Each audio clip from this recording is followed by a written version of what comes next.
Hey, Slick Talkers, thank you so much for tuning into this podcast. And I know that if you love this show, you'll also love my morning show called Good Morning Hospitality with my co-hosts Michael Golden and Brandy Canali, as we spend 30 minutes every Monday morning to dive into the industry's top latest news and trending topics. So go check it out on wherever you find your podcasts at Good Morning Hospitality. And you can live stream with us on Monday mornings on LinkedIn, Twitter, Facebook, and of course, YouTube. Now, I hope you enjoy this episode.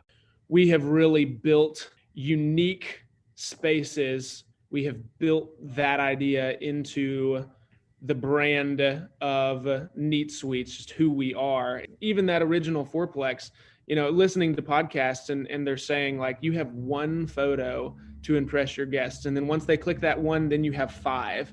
Once they look at those 5 photos, yes, they can click into the rest of the carousel, but really you've got one and then you've got 5. So, you need to make sure that the interior design is phenomenal, that your photography quality is phenomenal. Welcome to Slick Talk, the hospitality podcast where we discuss all things hospitality, hotels, and business. You can find us online at slicktalkthepodcast.com and on every podcast listening platform. In hotels and vacation rentals, the top complaints or issues are noise, garbage, and parking. I may not be able to solve all of your parking and garbage problems, but I could definitely help with your noise problems. And that actually might just help your garbage and parking problems too. So NoiseAware is the only 100% privacy-safe noise monitoring solution that property managers and owners can use in order to ensure they avoid parties and other issues happening at their property. You won't get notified when a plate breaks, but if you have a little quiet get-together that kind of gets out of hand, like this, then NoiseAware will give you the peace of mind to ensure that you and your property, and of course, your profits, are protected. So use my code SlickTalk20 to get 20% off of all noise monitoring devices and focus on the other important things that help you run your business. Now, thank you for checking out Slick Talk, the hospitality podcast. Get back to the episode, and don't forget to check out NoiseAware while you're listening.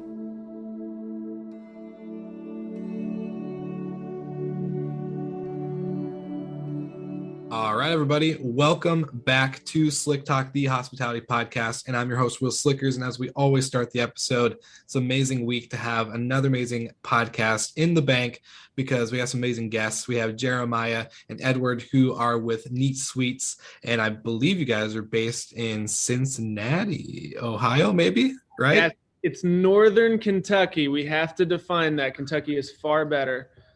So we're on the south side of the river from Cincinnati, but if I threw a rock far enough, I could hit Cincinnati. So we're basically right here. Okay, perfect. Well, good to know. Kentucky sounds like a good spot that I need to add to my bucket list of travel, but now I have a good reason to. But I want to jump into you guys. What is your story? Who's Jeremiah? Who's Edward? And what is Neat Suites? And how did this, great killer combo come into play? And I think we're just going to jump in with you, Jeremiah. First, tell us your story. What were your founding moments getting into hospitality, short-term rentals, everything we're about to dive in? Yeah, absolutely. Well, cool. So I started out junior year of college. I started getting more interested in real estate. I had flipped a house between sophomore and junior year because the only thing I knew was working with my hands, doing maintenance work, that kind of thing. I flipped the house and I had made, at the end of the summer when I sold the house, there was a profit, but if I divided it by the hours that I worked on the house, it was like $15 an hour. And I was like, well, this is great, but big time real estate developers are making a whole lot more than this. So I got to figure out how to use my brain a little bit more. So I got involved doing construction with a small time developer, which led to managing a few rental properties, which then led to me getting my real estate license. And then I started managing long-term rentals. And I convinced my broker to start a long-term rental property management company with me. This was in 2016. So this was before I really knew anything about short-term rentals. And so we started managing long-term rentals. I started hiring friends, growing that. We have about 175 units that we manage right now. just long-term rentals. But then along the way, one of the owners that I was working with said, hey, you know, we've been hearing a lot more about Airbnb. What are your thoughts? And I thought, well, first off, it sounds like a giant pain in the butt, and I'm not interested. I happen to be a kind of a no man. I'm very like, I've got a laser focus. I don't want to be a jack of all trades. I want to be a master of one. And so I have to have yes men like Ed that work with me. Sometimes it's like, hold on, let's not shut down every single opportunity that comes your way. So I told this guy, I said, absolutely not. I don't want to do short-term rentals. And then I went home and slept on it and started listening to, I think we had talked about it before, Will, listening to Get Paid for Your Pad. And I was like, okay, there's a lot more software around short-term rentals that I wasn't aware of, right? The thing that didn't excite me about short-term rentals was getting on and responding to all these guest inquiries and meeting them and giving them codes and you know, meeting the cleaners there to let them in and making sure the cleaners did a good job and just all of that, the legwork behind unsophisticated short-term rental management just sounded exhausting. And so I was listening to Get Paid for Your Pad and started learning about a lot of these additional softwares, you know, property management systems that come alongside hosts to help make their life easier. So I went back to the owner. I said, okay, you know, I'm willing to do Airbnb management. He said, that's wonderful because we've already started construction on a building and I was going to make you do it anyway. So I was like, okay, perfect. So we had, it was a historic building in Covington, 4 units. It was built in 1863 and it was completely burned out. So he went through and basically demolished all of the interior of the building, left the exterior shell and built it from scratch. So we had 4 brand new Airbnb, that was the only thing we knew at the time, 4 brand new short-term rentals.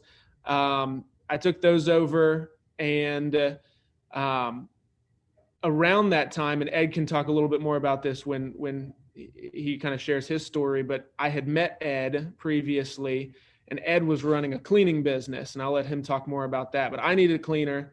And so I reached out to Ed. Ed brought his cleaning crews in, started cleaning the units for us.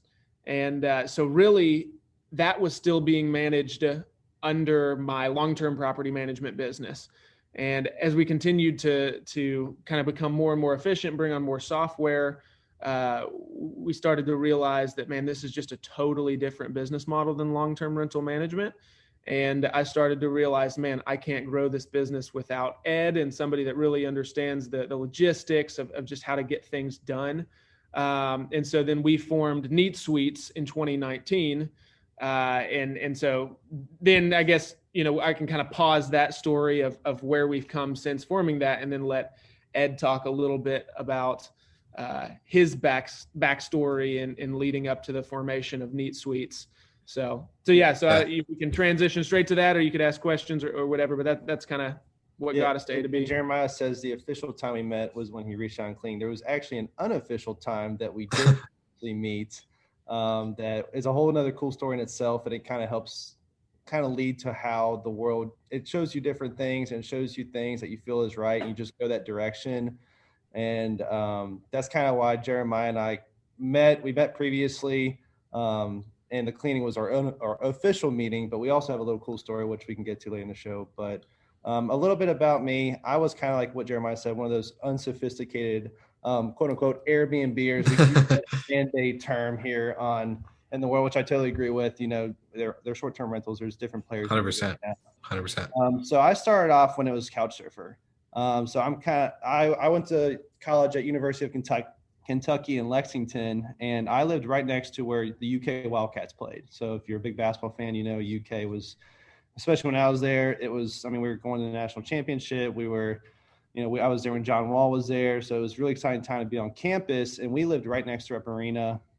And I went on a mission trip my junior year. I think it was maybe 2015, maybe the summer of 2014. It was around that time. I know Couchsurfer was pretty much rocking and rolling. It was still kind of like the Craigslist killer site. At the time, there was a lot of bad press coming on. And out of those ashes kind of came, hey, there's this platform. It's called Airbnb. You know, started off in Europe. It's kind of been on the West Coast. It was making its way to the East Coast. So I had went on this mission trip in the summertime, and I reached out to a buddy I had in California. I said, hey, at the time I lived in a garage in this condo. It was my buddy's condo, but I paid like $250 in rent. I drove a scooter. I sold my car to pay tuition.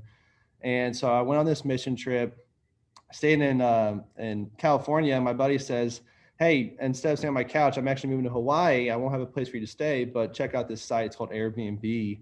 And I remember I booked a place. The host name was Alex or Alexis, and she had a couch 3 minutes from LAX. I paid $50. And other people staying in the house. So I remember I was sleeping. It was like 6 a.m. in the morning. I was right next to the front door, and like this Asian family woke up. They must have had a flight at like 6:30 in the morning, and they just woke up and there's with suitcases just going right past me. But I was totally happy with it because I paid like $50 to sleep there, and I was so fortunate to have that.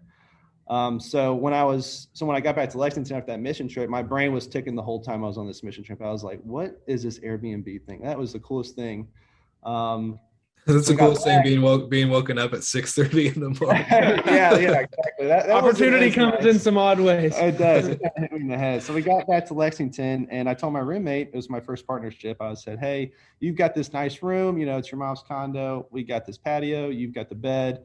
I said, I lived in the garage. I said, hey, what we can do is let's throw this on Couchsurfers, let's throw this on Airbnb. And if we get booked, we didn't know. There was no other Airbnbs in Lexington at the time. I said, if we get booked, you can sleep on the floor in the basement, in the garage. Well, fast forward a month later, we had 2 beds. We looked like a dormitory in our basement because we were booked so much. And so out of that, we started subletting other properties around Lexington to help as I kind of finished out college. And so me and my roommate at the time, we would kind of clean it between classes and stuff like that. So that's kind of how I met Jeremiah unofficially, kind of bringing it back around, was when I moved to Cincinnati, to Covington, Northern Kentucky after college. I started doing that subletting deal. The laws hadn't quite caught up yet. There was a lot of opportunity where you can still make your money. It was kind of like the Sonder model. You can rent it out, you furnish it, and then whatever you make on top was your profit. So I started doing the same thing. And in Covington, I think I got up to maybe 2 or 3. And I actually had reached out to Jeremiah. I was working another job, and I walked through a property that you had through your long-term management company. And it was super funny because we would go through the apartment. Jeremiah thought I was going to be renting it as like a tenant. And at the end, I'm like, surprise, joke's on you. I actually just want to sublease it. If you'll let me do that, we'll partner together. And he was probably like, he was talking about he was just a no guy. Yeah, I was like, no. And so that was probably about a year before I got a message over Airbnb about, hey, he's got this investor with this 4-plex that he was rehabbing. If we want to, meet up, get some dinner. So we met up, and I said, well, funny story. I actually kind of started a cleaning company in my own little way because we had 3 or 4 at the time, and my wife and I were also, I think we might have had 1 child at the time. Mm-hmm. So we just could not clean it on our own. So we had kind of formed a little bit of infrastructure here in Cincinnati for cleaning. So I told Jeremiah, I said, hey, let me do your cleaning. And you give me 1 more property to add to sublease, and you have a deal. I'll tell you everything I know. We made that deal, and then kind of like what he said, when he was looking up that technology, that to me, that brought me from unsophistication to sophistication. I was like, okay, you're onto something. There's a lot of cool stuff that you did to automate this, where I'm still running around. If a shower handle falls off or toilet paper needs to be restocked, I had to run down there and do it myself. So I was fascinated by that, and I said, hey, I think there's maybe an opportunity down here. If we put our heads together, we could probably make something really special go on. So yeah. Well, it's crazy to see, like, it's rare, on the podcast that I have any guests that were in that original Airbnb phase of sleeping on the couch and doing like kind of like that house hacking model where it's like, hey, we're going to like a literal air mattress, or, hey, you're sleeping on the floor if we get booked type deal. It's rare to have that. So it's kind of cool. Like seeing it's like, dang, I'm so used to the technology, the immediate IoT devices, like everything. I never was in that beginning phase of Airbnb. Other than my parents like having their little apartment above their garage, but they professionalized it like right out the gate. They're like, we're doing contactless check-in. I don't want to see nobody. I don't want to talk to nobody. Like they're just like, we're tired of our long-term tenants tearing up the place. So that's hilarious. And then I've always been joking about getting the get paid for your pad jingle and just playing it. Like anytime people mention it on the podcast, oh yeah, it's so good. And every time I talk to Jasper, I'm like, hey, I need your jingle on my show every now and then. So that's too good. Start licensing that thing out for money. Yeah, seriously. Well, I think he even showed like a tweet that Brian Chesky tweeted. Is like, I love that jingle off of Get Paid for Your Pad, and I was like, that's pretty cool. Like if you got Brian Chesky tweeting your jingle, yeah. There's some Fiverr guy somewhere that's like living his best life. Like, look at this work. I only got paid $10 for it, but it is crushing it right now. It is nationally known. It's so good. That's so good. Well, you guys have a really cool, interesting story, and the way we met was through a mutual connection of ours with the Home and Villa program, who was like, you gotta meet, you gotta talk. And hearing how you guys were, doing separate things, but then your paths cross, being unsophisticated, trying to sneak attack him with a sublet type deal, and then all of a sudden you being like, hey, I got the sophistication software, let's automate this and make something cool. Now tell us about Neat Suites. What's the growth been like? Because starting a company in 2019, trust me, I know the struggle of what that's like. December 27th, 2019 was my last day on a W-2 employment job. So I feel you. But I'm just curious, what's that been like since the start and to where we are today through this whole COVID thing and the, I guess, professionalization of the industry? Yeah. I think it's been a huge blessing. I always like to say that desperation causes innovation, and going through COVID has made us, has had to shape a lot of the way we do things. It's changed our operations. It's refined us and made us more professional. But yeah, it was cool. So we were kind of in the same boat. We had, those 4 units that I was managing. And then when Ed and I partnered together, we just through mutual connections, both of us are pretty involved with different trade organizations and investor groups and things. So just, chatting with people, throwing it out there. Hey, this is what we're doing. Is anybody interested in having us add more units? We were able to start bringing on a few more units. And I think we got to like 12 units, and Ed was so done with his day job. He was like, all right, I'm going to find a way to make this work. And it was like, well, okay, well, we can pay you maybe slightly better than if you worked at McDonald's. So let's take the leap and just pray. I think my father-in-law was like, you don't want to do this. You have 2 young kids. And I was like, I do it. I'm like, come on, I'm like that influence, like you can do it. The devil on his shoulder while the father-in-law exactly. Like, yeah, it's amazing that his wife still likes me. Goodbye. So he dove in shortly thereafter, and then it's funny. He grew up in Williamstown, Kentucky, and in Williamstown, Kentucky, there's what's called the Ark Encounter, and for anybody that's familiar with the biblical story of Noah's Ark. There is a 2-scale replica of the Ark that's built on a giant farm in Williamstown. It's built by a big corporation called AIG, and it is the largest wooden structure in the world. The number 1 tourist attraction in Kentucky, above Churchill Downs, above Mammoth Cave. I mean, it's just wild, and it's interesting because they chose to build it in an area where they could get 500 contiguous acres to build this giant attraction, which meant it's in the middle of nowhere. I mean, there's absolutely nothing out there. Well, I was gonna say, if you ever take a look at the biblical measurements of what they go through in the Old Testament of how it was, like how big it was, it's insane. Because I studied that for a little bit and was like, okay, if you take what their measurements are in the Bible to what it could be today, and try to like kind of understand how big this thing was, it's unfathomable for me to even think about until seeing that when it was on the news and all the press and stuff. I was like, holy crap, it's real. Yeah. It's like you look at aerial views from satellites and stuff, and it's like, oh, farmland, a giant boat. It's awesome. So Ed grew up in Williamstown, and so while I had connections and was growing our management portfolio here in Cincinnati and Northern Kentucky, he was kind of working down in Williamstown, building relationships and bringing on management clients down in Williamstown as well.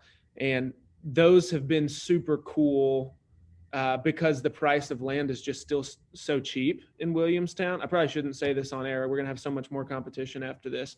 I'm flying out next week. Leave a couple of these words out here anytime we talk about geographic locations. But yeah, so it's the land is still so cheap, and it's the number one tourist attraction in the state of Kentucky. I think they have over 1 million guests a year come in, and so we have youth groups and family and adult. We have like senior groups that come. I mean, there's just anybody and everybody will come to stay in the Ark, you name it. And so we've got some large. We have a 7-bedroom house out there, a couple 5 bedrooms, a 4-bedroom, and those have been super profitable, really cool. Ed and I and one other investor bought a small cabin out there. So we're kind of diving in on the acquisition side to try to pick up some property in Williamstown as well. So that's sort of, we've grown that. We've grown the Williamstown market, the Cincinnati market / Northern Kentucky up. And then this past summer, like we've talked about before, Will, there was the same owner who had sort of twisted my arm into the original 4-plex on Airbnb. He started talking about the idea of doing another one of those buildings, but making it 8 short-term rentals and kind of branding it as a micro hotel. And it was in a historic pickle factory. So we were like, well, pickles are cool, so let's call it the Pickle Factory Hotel. He had a really solid budget for that property. So we were able to get an interior designer in there who knocked it out of the park. I mean, all of our rooms are just really uniquely themed. So yeah, that's, I don't know if that hit specifically on your question, Will, but that's sort of what took us from where we were to where we are and kind of the different markets that we've grown in. Specifically, I know you kind of referenced growing through, 2020 being COVID. Yeah, I mean, like the rest of the industry, we saw our bookings take a large hit. And then shortly thereafter, we saw a giant influx of parties in the city because all the bars were shut down. And so then, started bringing on Noise Aware. We started using Auto Host for all of our booking agreements and things like that, screening our guests, just getting a lot tighter with actual, vetting our guests. Which has definitely proven to be helpful, setting those processes into place. But then it's funny, Cincinnati came back a little bit slower. But once the Ark reopened its doors mid-June, it was like we went from 10% occupancy in May to like 80%, 90% occupancy. I mean, we had like the best summer months we had ever had last summer. That's awesome. I guess the Ark guests didn't necessarily worry too much about COVID. So they were back at it in no time, and Cincinnati came back pretty quick as well.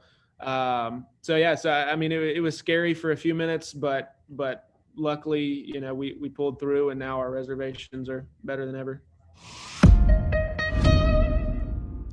Hey, I hope you guys are enjoying this episode, and I wanted to drop in quickly to let you know that our partners at Jetstream have some of the best-in-class technology that sits at the heart of the guest experience with a focus on generating revenue for your property assets.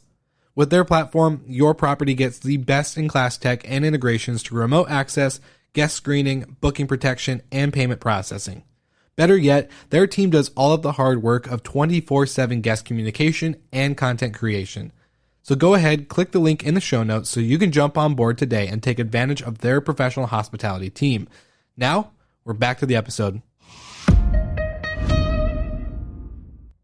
That's so cool. That's so cool to hear. And I'm a big fan. The reason why we connected in the first place was because of the ability to create a destination, right? Like we were talking about, taking this old pickle factory and turning it into a micro hotel. That's a destination in itself.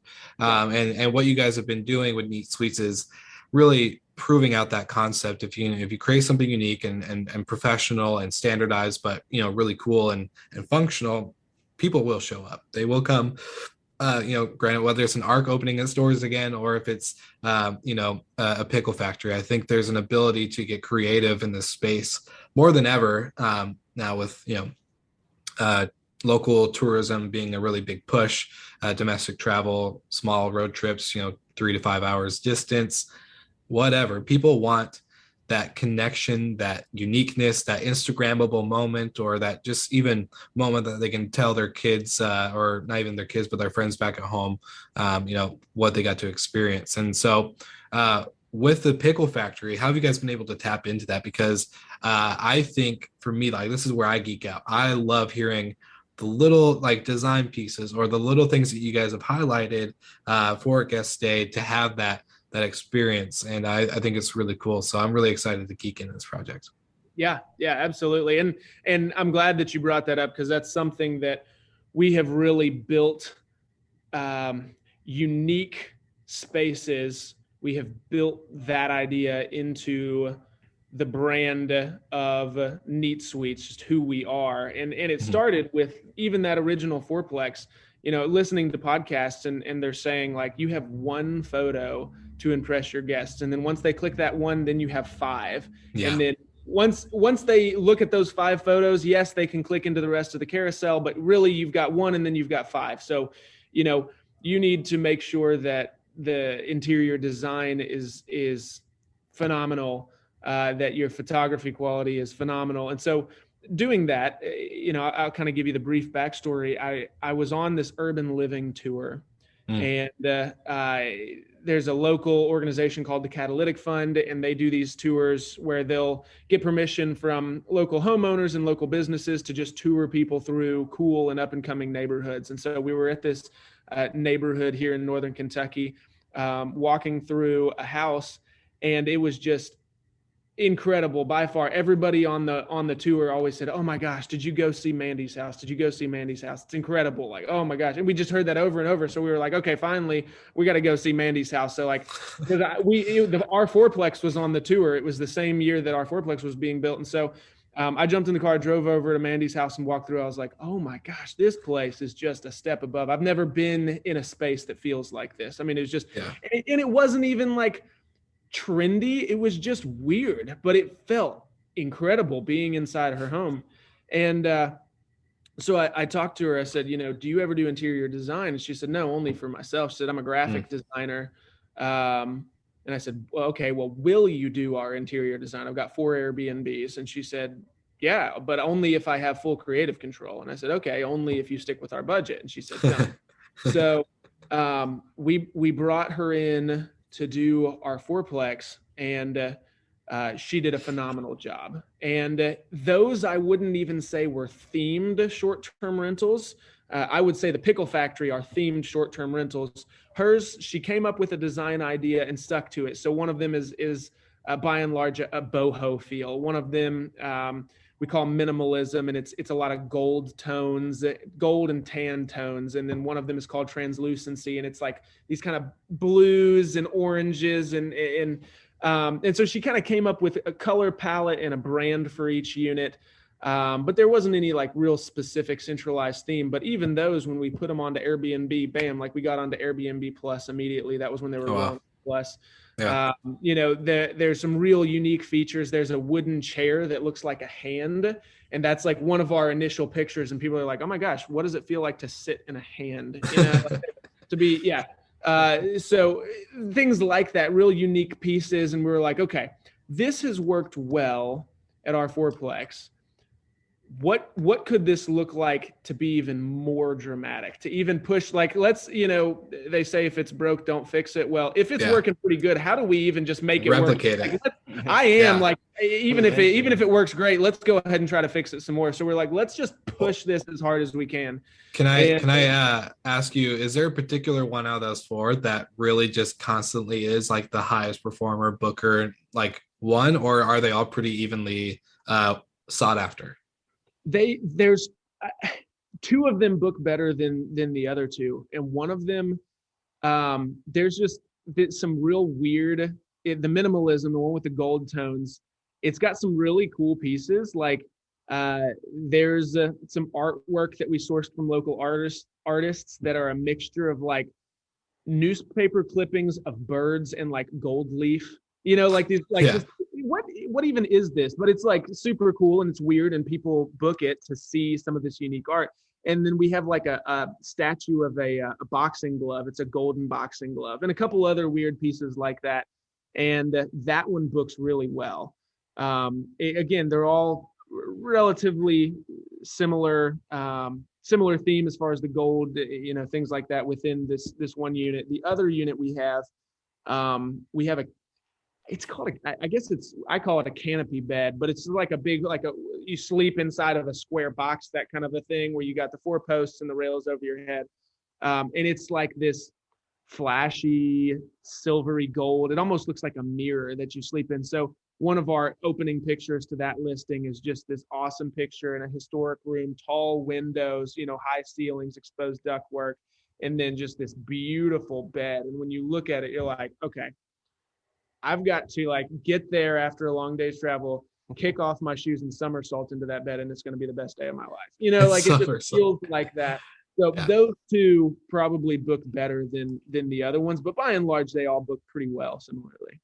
Just curious, I was like, man, I always like the A/B test, where it's like, okay, if we have 4 units that are pretty much the same, but we do a couple different here, a couple different there, a couple different there, and see what one it is, and then maybe how do you take it. But that's really interesting. I think the design, I'm not a design artist. I'm not graphic at all. Like I barely can put together my logo onto a picture and all this other stuff. So I'm very not creative in that aspect, but to see what people can do with a simple little thing like that catches somebody's eye and attention is really, it's a gift that I kind of envy a little bit. I'm like, dang, I wish I could do that. But it's cool that you guys got her from that tour. Did you text Ed and be like, hey, you got to meet Mandy? You got to see Mandy's house? Yeah, I was like, yep, this is it. Yeah, exactly. Yeah, she has a big Halloween party that she shows off, and she has everything set up, ready to go. So that's usually when she invites a lot of people over to her house. That's cool. That's super cool. And so she says, if you ever you're talking about your interior design, because I'm the same way. My wife's always like, just follow the wedding trends. She's like, it was farmhouse, it was cool, at least around here. And then farmhouse died, and it was boho chic, and it was like boho loft. It's like just follow that, just follow the wedding trends, and you can't go wrong with that. It's good to know. Good trick. I'll have to send that to my business partner. Like, all right, whatever when wedding happen, like trend is happening, like we're just gonna do it.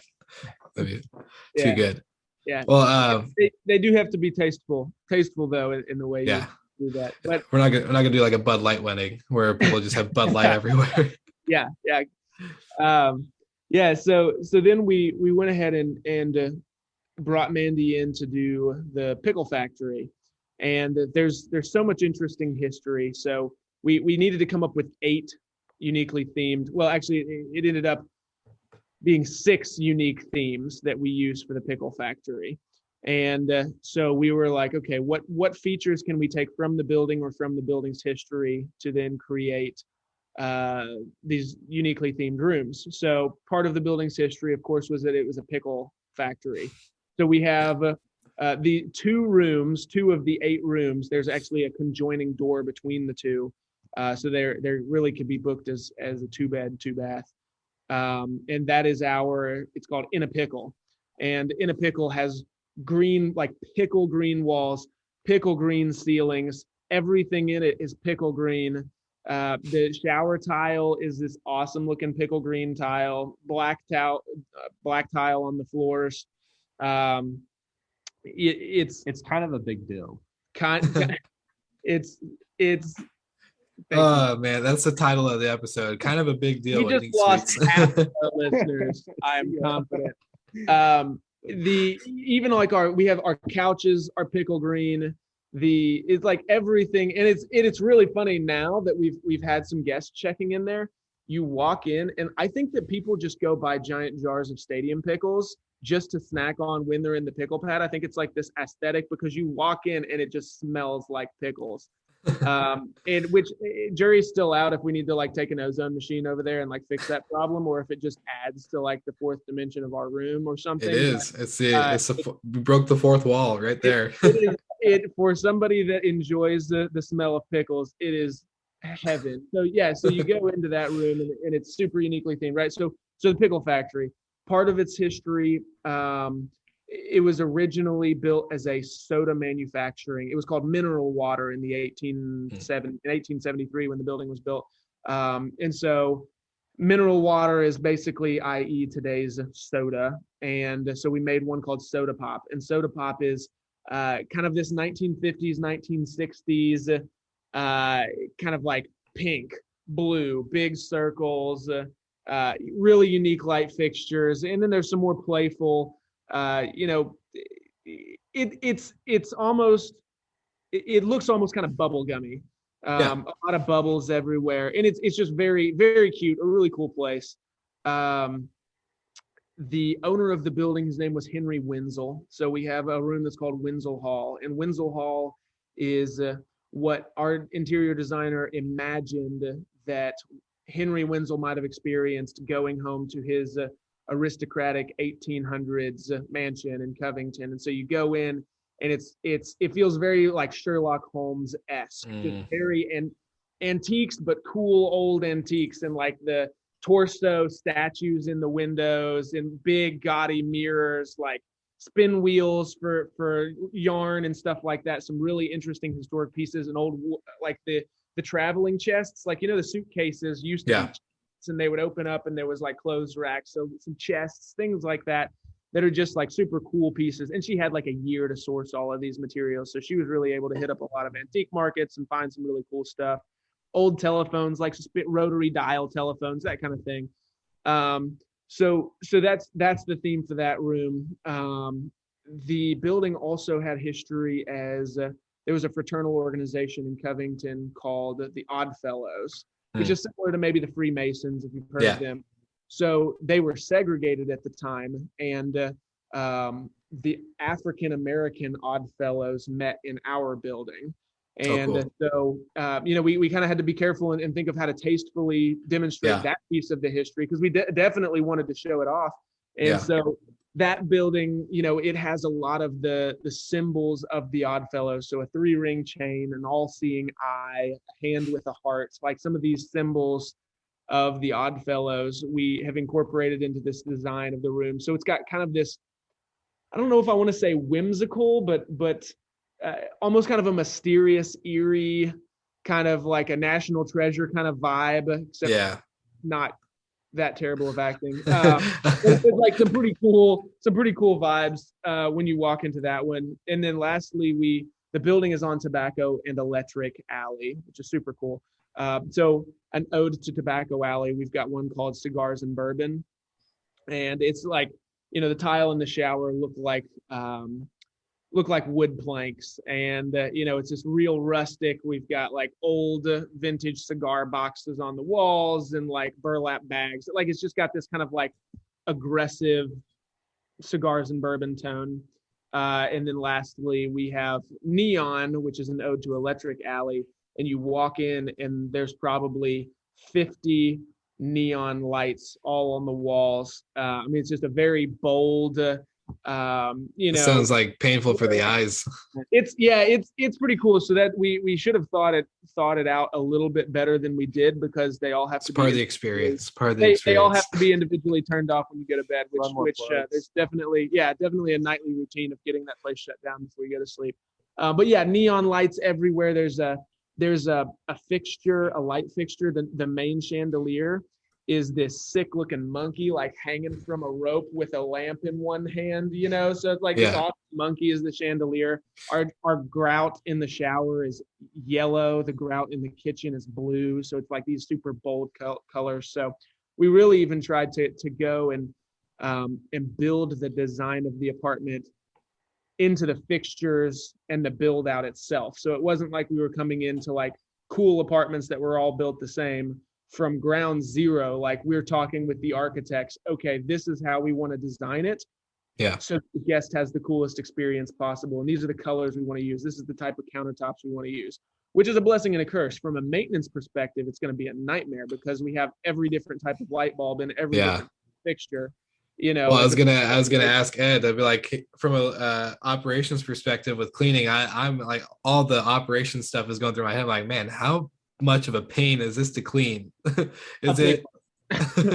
Yeah, it's unique. I don't really think the cleaning really isn't the bigger issue, just because a lot of our guests, when they're staying in these rooms, They're probably like super respectful. exactly. And it's kind of like that whole, I heard this theory. It's like when I was way back in the day when I was an unsophisticated Airbnb owner, I was like, maybe I should just do black sheets, because if someone spills something, you won't see it. And then I heard this podcast or something. And they said if you just use white, people are subliminally more careful around white and they're not going to spill stuff. So then I just jumped on the bandwagon. We went with that. So as far as like that Pickle Factory and all the little details that are on the shelves and all the cool things that Mandy did, a lot of people don't really destroy it. They don't go in there. They don't want to hurt it because it's so cool, Yeah. So they want to make sure it's always photo ready, right? Yeah, exactly. Right, If you have some sort of like Airbnb, now I'm going to say Airbnb for this term, but if you have an Airbnb that's just not taken care of, and a guest walks in there and they're like, wow, this place is just, like stepping in a big pile of poo, I'll just go do my own in the corner, and it won't be a big deal because no one's going to notice. And this kind of property, it's a little bit different. What makes it a lot easier for us is that we don't use washer and dryers. This building doesn't have a single washer and dryer in it. Oh, wow. So operationally, we've kind of built our company just so that we can scale with it. And this is another reason why Marriott Homes and Villas really liked us, was because we kind of do what the hotels are doing with their laundry system. And operationally, we bring in our commercial grade sheets in, and we strip the beds, we strip everything. Especially, it's super important now with post-COVID. People want, hey, they want that sense of security that the duvet has been laundered, or any sort of comforter or blanket, towels, everything. Yeah. So we kind of bring that sense of security. We bring in our laundry. We set the beds. We bring the sheets and the linens back to our depot, and then we basically launder it off site. So it kind of makes our jobs a lot easier from a cleaning perspective. But the number one thing I'm always worried about is, and how do you monitor this? I don't know. Maybe somebody who's listening to this podcast might be like, oh, I have the perfect solution to this.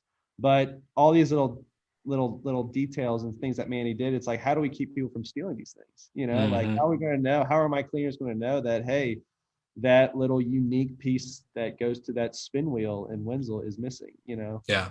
So that's going to be one of our biggest challenges going forward, is like, how do we keep these things dressed up? How do we keep these little trinkets, is the word I was looking for earlier. Like, how do we keep these trinkets on the shelf? And, at the end of the day, people are going to steal. You never know these intentions of who's staying in your property. And it's just kind of like, we mark it up as the cost of business, but you can't just throw a security camera in there and say, hey, you stole that, so there's really no solution to it. But at the same time, the cool factor, the income, the revenue that we can charge for that cool factor makes up for the cost of doing business. And by and large, the clientele that we have coming are not, most of them are not the thieving type. Yeah. Especially when you pay premium rates, people that pay a good higher amount, $400 or $500 a night or something like that for that type of experience. Exactly. They're not there for stealing. If they wanted to steal it, they would just buy it themselves. So typically theft happens, at least what we've seen, is if somebody books a place to throw a party, their guests come, the guests steal, but by and large, we have not had a giant issue with that. So it could be a challenge, but I think it shouldn't be too bad. Yeah. Well, I was gonna say the inventory part's a whole nother story. Keeping inventory. I was gonna say, too bad they don't make Apple AirTags for little trinkets like that, because I'm pretty sure all the valuable stuff might be just, here's 1, here's 2, here's 3. But go ahead. Sound like it. Like, who makes this? Like, okay, this is a unique antique piece. You just can't order another one on Amazon. As simple as that. But we knew it would be a challenge going into it, but it's just the cost of doing business. It's a fun, cool product, and it makes it more fun. When it's not challenging, it's like, okay, off to the next. But if you have a challenge that's fun and creative at the same time, I think it kind of adds to that passion and drive to keep moving forward, and kind of, how can we level this up every time and go further and further. It's really cool. I guess that kind of goes into my next question though too, is, as we're wrapping up this episode, what's kind of like the next phase for you guys with Neat Suites? Like, how are you guys, what's the vision for Neat Suites to carry on, like that creating of a destination and an experience for travelers, for locals, for investors, you name it. What's that look like for you guys? Yeah. So that's a great question, and we're a young company, so we're still trying to figure out exactly what that path is going to look like for us. But I think it's going to consist of a couple things. So we want to grow our management to 100 units in each major city in Kentucky, and then maybe spread up into like Columbus and a couple other markets. But the challenge is so right now, the majority of what we do is third-party management. And so as we grow, I think that we're going to have to come up with some sort of more strict guidelines behind what actually matches our level of guest experience. You know, right now we go into investor meetings and we're talking to investors who are saying, you know, we want you to manage this. What's it going to take for this place to be cool? And it's like, hire Mandy? Like I don't know what it's going to take for it to be cool. Like that's not what I do. I hire people to tell me what it's going to take to be cool. And it gets challenging with you know, smaller investors sometimes because they don't know what's cool. They don't hire the right interior designer. They might have a spouse that does it that's not too super sophisticated with design. So I think part of what our future is going to look like is going to be coming up with like super specific design guidelines, or maybe having a mandatory set of furniture that they have to source through us, and then, you know, we require that they contract with our interior designers for the photos, you know, like art and things like that. I don't know exactly what that's going to look like, but I think somehow creating a more scalable design guideline is going to really help us. And then so growing our third-party management into multiple cities in Kentucky and Ohio, I think is a big part of what we want to do. But then also moving into the private equity side and basically raising funds to buy more short-term rentals in the markets in which we already operate.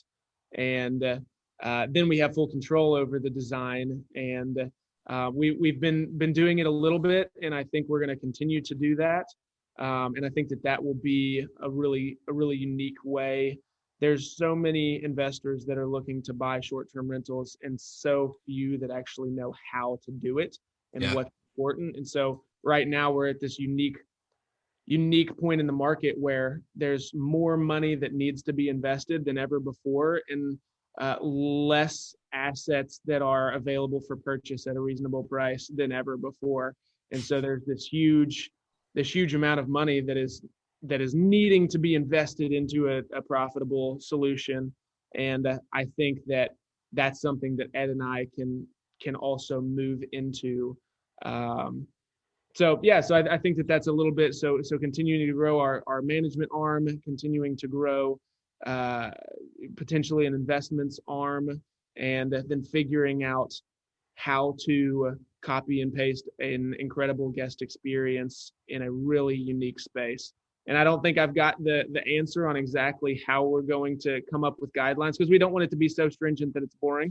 You know, we have to leave room for creativity, right? You can't 100%. You can't put systems around art, unfortunately. And but at the same time, you can't build a scalable business around art either. So there's definitely got to be a little give and take. So if anybody reaches out to you with a creative solution, pass it along, because I'm all ears for sure. Oh yeah, that's the cool thing about podcasting. You know, it's like conversations like this. You get all sorts of random emails saying, "Hey, I heard this on the podcast. I think you should check this out," or blah blah blah blah blah. And it's like, oh, great, thank you. No, but it's super cool because like what you guys are talking about, with even just kind of like creating a standardized like guidebook for, you know, new investors or something, like kind of like, hey, we only use these linens. So you have to purchase X amount of par per bed. So that way we're creating that consistency with our operations, and like creating all that stuff.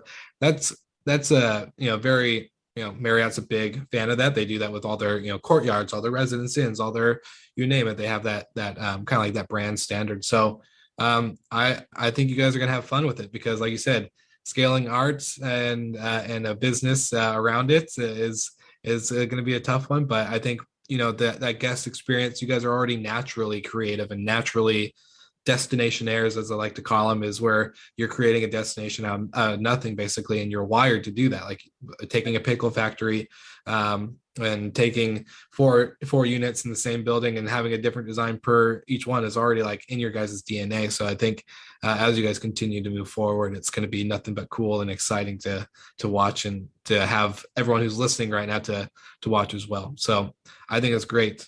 It is cool. And Kentucky's a really cool place. We got bourbon, we've got horses. There's a lot of cool history here.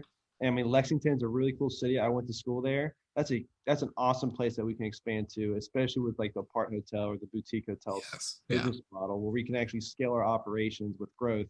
That's going to be the model we take going forward. Louisville's a cool city too. I mean, there's so much cool stuff here in Kentucky, and we have a whole part of Kentucky that's called the Red River Gorge. It's a beautiful place to go hiking. There's cliffs. I mean, you wouldn't think you're in Kentucky when you're there, but just cool things people don't know about. So definitely, if you're in town, let us put you up in the Pickle Factory. Totally shameless plug. Come on, bring it. I need to make that trip ASAP then, because I need a good little destination getaway. So, and podcast in person, I think it would be pretty cool. I never had that Joe Rogan experience where we're having bourbon or a nice drink while podcasting. It'd be pretty exciting. It is earth for everything. That's right. Amen. Amen. Right place. Well, I always love to give opportunities for everyone on the podcast to give a shameless shout out to kind of where can people find you? Where's the best place to go for people to learn more, to see the Pickle Factory, you name it. Would love to let you guys give that or have that opportunity to share right now. Yeah, absolutely. So you guys can get in contact through our website, and you can see all of our properties on our website. It's www.theneatsweets.com. So if you look us up there, you can send us an email or whatever. And even if you're not traveling, if you just want to talk short-term rentals, we're all about it, all about networking. So anybody's welcome to reach out at any time. Traveler or owner, we have an owner's tab. You can say, hey, I got this deal in Lexington. I want to talk to you guys. I heard you on this podcast. We have a whole tab on our website just for you. Perfect. I love it. Well, you heard it, Slick Talkers. Everything will be linked in the show notes below. So make sure you check out theneatsweets.com and you follow them and their journey, because it's nothing but incredible. So thank you, gentlemen, for both being on the show. I can't wait to do this again at the Pickle Factory in person and cheersing over a nice glass of bourbon. So that sounds too good to be true. Absolutely. Well, we're ready to have you whenever. Awesome. You heard it, guys. Thank you, guys. And we'll see you all again next week. Thank you so much for listening. We love your support and want to provide the best we can to all our listeners. So please find us online, social media, and on Spotify, Apple Podcast, and Google Podcast.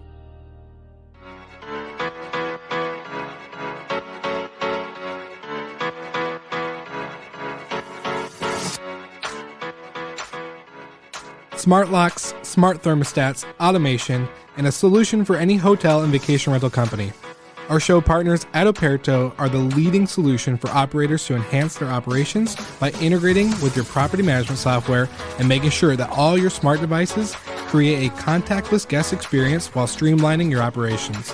So don't forget to check them out on their website, send me a message, or just let them know that we'll send you and you are in good hands. So get ready to enjoy another episode of Slick Talk, the Hospitality Podcast, and check out operto.com or go to the podcast website and see our partners page.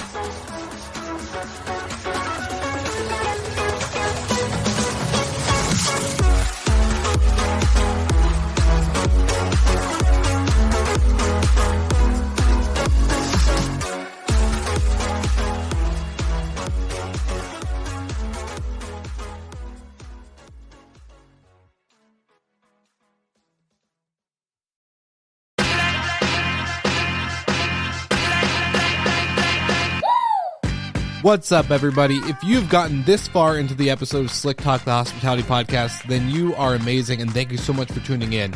We want to send you two places really quickly. If you can, check out the show notes and click the hospitality.fm link. Check out all of our other shows on the podcast network. And don't forget, if you have someone that you want to hear on the podcast, then fill out the guest fill out form so that way we can get them on the show.